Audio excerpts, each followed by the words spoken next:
दोस्तों नमस्कार, मैं भारतेंदु प्रताप मौर्य, राजकीय पॉलिटेक्निक गोंडा। और आज हम चर्चा करेंगे पॉलिटेक्निक चलो अभियान पे।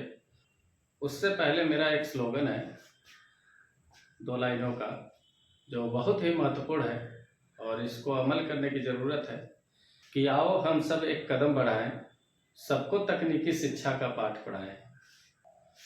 सबको शिक्षा, सबको ज्ञान और लड़की लड़का एक समान। तो ये स्लोगन बहुत ही महत्वपूर्ण है इसमें, और इसको पालन करने की ज़रूरत है आप सभी को। लड़का लड़की सब एक समान है और सबको शिक्षा की ज़रूरत है, सबको शिक्षित होने की ज़रूरत है और सबको शिक्षित करने की ज़रूरत है। तो ये हम और आप ही कर सकते हैं। तो इसके प्रति जो है सबसे बड़ी ज़रूरी चीज़ है हमारी और आपकी जागरूकता। अगर आप जागरूक नहीं हैं तो शिक्षा से दूर रहेंगे, और शिक्षा के महत्व को जब तक समझेंगे नहीं तब तक जो है अपने बच्चों को, अपने लड़के लड़की को जो है शिक्षा से नहीं जोड़ पाएंगे। तो इसलिए इससे पहले आपको जो है शिक्षा के प्रति जागरूक होना बहुत जरूरी है। तो राजकीय पॉलिटेक्निक गोंडा के प्रधानाचार्य श्री राकेश कुमार जी की तरफ से पॉलिटेक्निक चलो जागरूकता अभियान के तहत ये निर्देश हुआ कि जो है सोशल मीडिया के माध्यम से लोगों तक बात को पहुंचाया जाए और ज़्यादा से ज़्यादा संख्या में छात्र छात्राओं का फॉर्म ऑनलाइन आवेदन कराया जाए। तो हम बात करेंगे कि पॉलिटेक्निक डिप्लोमा कोर्स किस विभाग के अंतर्गत संचालित होता है और ये कोर्स कराया जाता है। तो उस विभाग का नाम है प्राविधिक शिक्षा विभाग उत्तर प्रदेश, और उत्तर प्रदेश तकनीकी शिक्षा बोर्ड की स्थापना 1958 में हुआ था। यानी कि द्वितीय विश्व युद्ध के बाद ये ज़रूरत महसूस हुई और ज़्यादा से ज़्यादा लोगों को तकनीकी शिक्षा से जोड़ा जाए और स्किल्ड किया जाए, जिससे जो है देश को एक ऊंचाइयों तक ले जाया जा सके।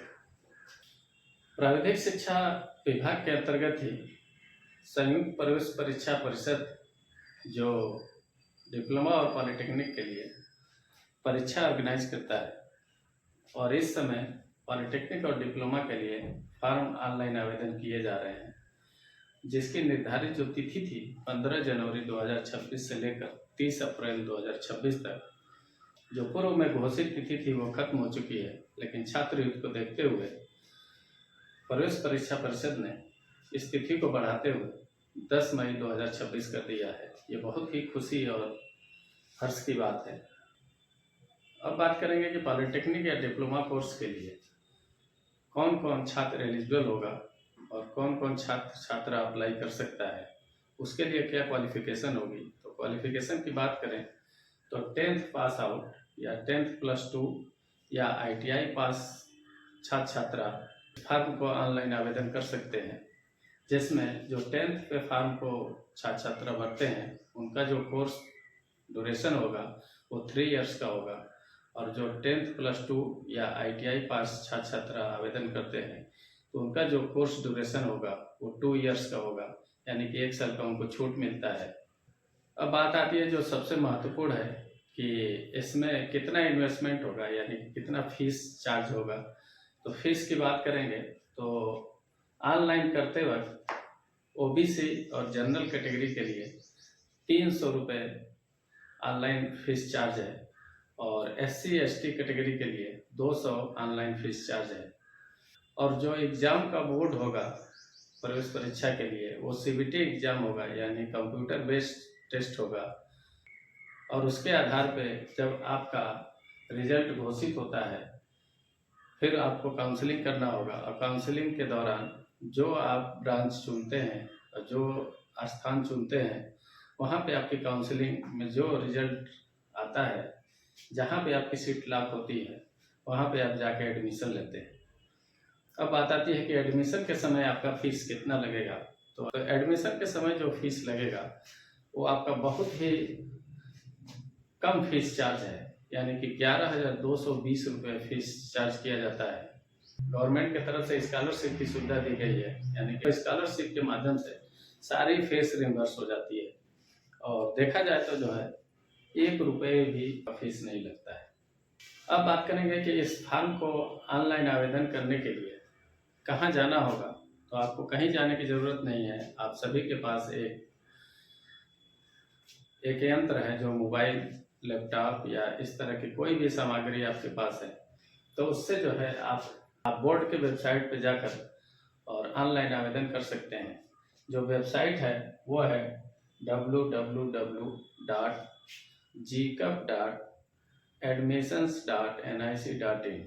इस पे जाने के बाद आप देखेंगे कि पेज खुल के आएगा और आपको पूरी फुल इंफॉर्मेशन रहेगी कि कौन कौन से इस पे ब्रांचेज हैं, कहाँ कहाँ कॉलेज हैं पूरे प्रदेश में, कौन कौन से कोर्स किस कॉलेज में संचालित हो रहे हैं, ये सारी इन्फॉर्मेशन आपको खुल के आ जाती है। उस पर आपको फीस डिटेल जो भी इन्फॉर्मेशन लेना चाहते हैं उस साइट पे जाके आप ले सकते हैं। अब बात आती है कि पूरे प्रदेश में कितने संस्थाएं, पॉलिटेक्निक संस्थाएं संचालित है।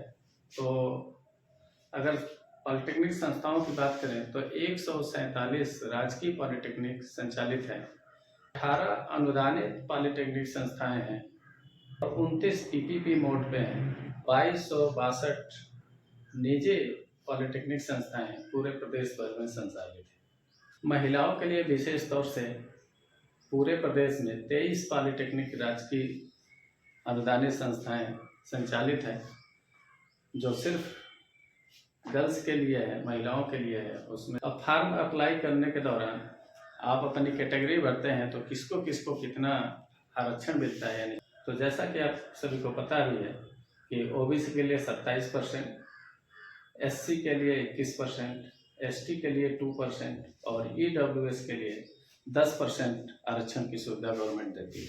अगर पाठ्यक्रम की बात करें कि कितने पाठ्यक्रम यानी कितने ब्रांच जो है पूरे प्रदेश भर में पॉलिटेक्निक संस्थाओं में संचालित हैं, तो 80 पाठ्यक्रम, डिप्लोमा के 80 पाठ्यक्रम जो है पूरे प्रदेश भर में संचालित हैं।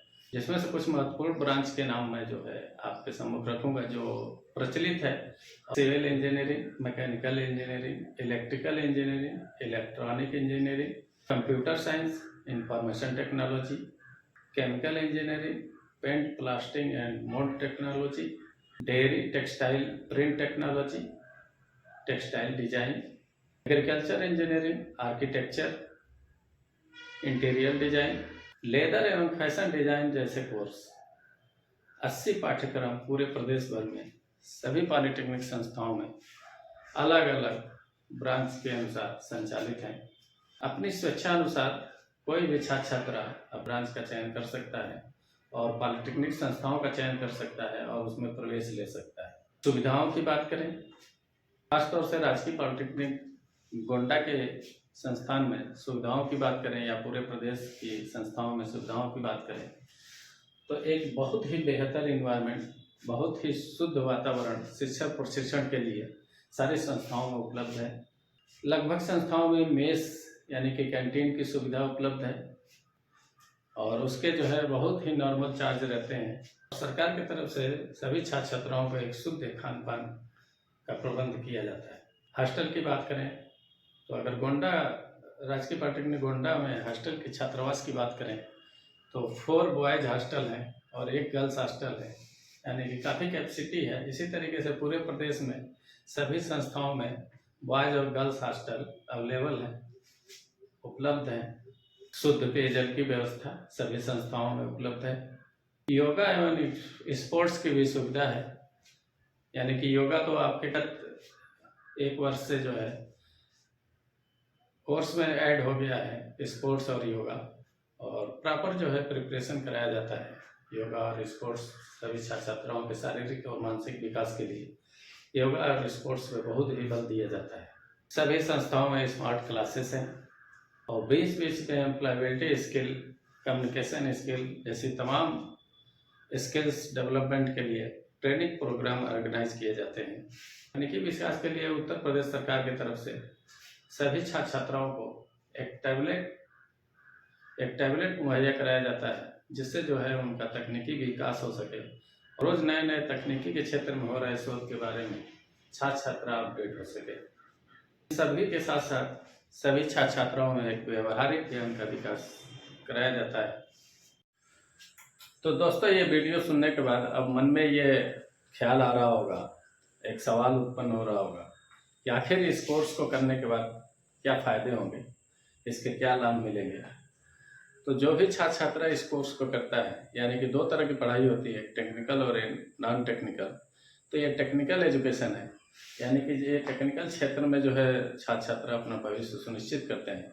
यानी कि अच्छी अच्छी कंपनियों में सुपरवाइजर के पद पे जाते हैं डिप्लोमा करके। अगर इस डिप्लोमा करने के बाद अगर बीटेक करते हैं तो उन पे 1 साल का छूट मिलता है लेटरल एंट्री से, और 3 साल में बीटेक कोर्स कंप्लीट करते हैं तो सीधे मैनेजर लेवल पे जाते हैं। उसी तरीके से अगर सरकारी संस्थाओं में अगर इनकी नियुक्ति होती है, किसी भी गवर्नमेंट सर्विस में जाते हैं तो जूनियर इंजीनियर के पद पे जाते हैं और तकनीशियन के पद पे जाते हैं। तो ऐसे तमाम अवसर मिलते हैं। कोई भी छात्र छात्रा बेरोजगार नहीं बैठता है। जब से कि हम अगर बात करें राजकीय पॉलिटेक्निक गोंडा की, तो प्रतिवर्ष जो हमारे टीपीओ सर हैं वो प्लेसमेंट लगभग 90% एबव जो है हर साल प्लेसमेंट करा देते हैं। यानी कि कोई भी छात्र छात्रा यहाँ एजुकेशन लेते हुए ही नौकरी पा जाता है, और जैसे ही वो पास आउट होता है तुरंत उसको जो है कहीं ना कहीं एम्प्लॉयमेंट हो जाता है, और वो अपनी स्टार्टिंग जो है 16,000, 17,000, 20,000, 40,000, 30,000, जैसा जैसी कंपनी रहती है, जैसा जिस ऑर्गेनाइजेशन में जाता है वो अपने अनुसार जो है उसका पैकेज लगाता है। तो बहुत ही अच्छी अपॉर्चुनिटी, बहुत ही अच्छा भविष्य है टेक्निकल क्षेत्र में। तो आप सभी से निवेदन है कि आप सभी जो है ज़्यादा से ज़्यादा फार्म भरवाएं, छात्रों को जागरूक करें, ज़्यादा से ज़्यादा लोगों तक इस बात को पहुंचाएं, और इस क्षेत्र में जो है और बेरोजगारी की भीड़ से हट के जो है एक नए क्षेत्र में जो है अपना भविष्य सुनिश्चित करने का प्लान करें, और टेक्निकल एजुकेशन से जुड़े, टेक्निकल एजुकेशन लें और टेक्निकल क्षेत्र में अपना भविष्य सुनिश्चित करें।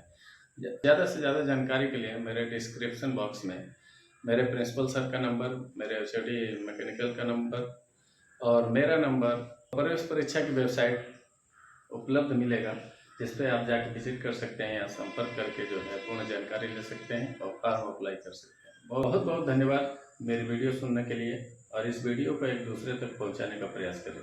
नमस्कार।